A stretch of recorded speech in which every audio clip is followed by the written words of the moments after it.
Je m'appelle Denis Mukwege.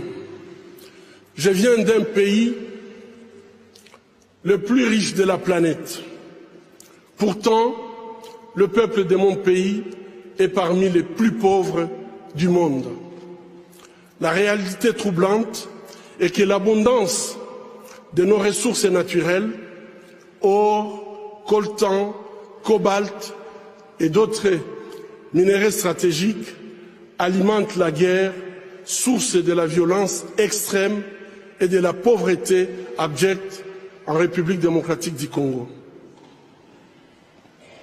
Nous aimons tous les belles voitures, les bijoux, les gadgets.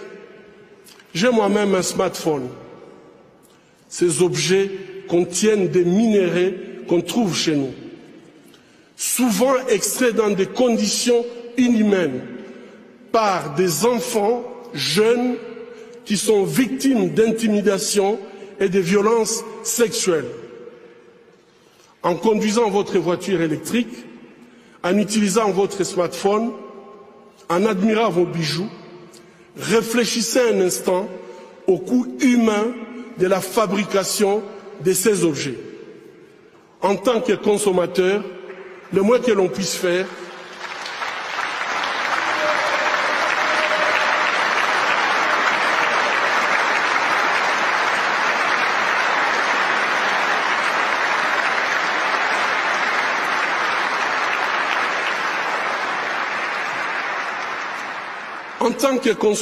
le moins que l'on puisse faire est d'insister que ces produits soient fabriqués dans le respect de la dignité humaine.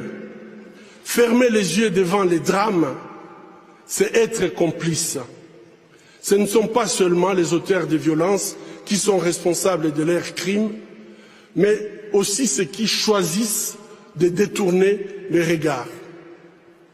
Mon pays est systématiquement pillé avec la complicité des gens qui prétendent être nos dirigeants.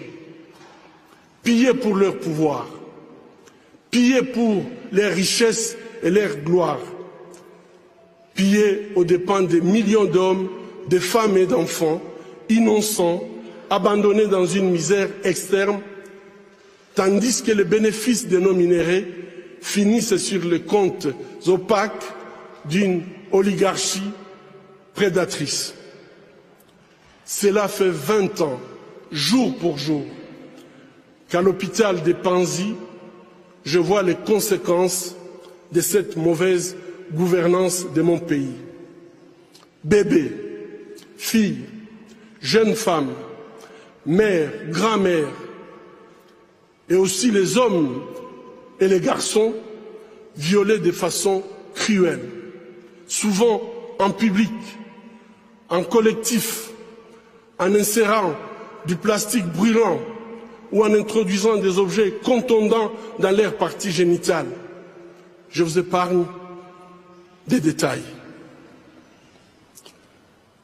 Le peuple congolais est humilié, maltraité, massacré depuis plus de 2 décennies au vu et au su de la communauté internationale. Aujourd'hui,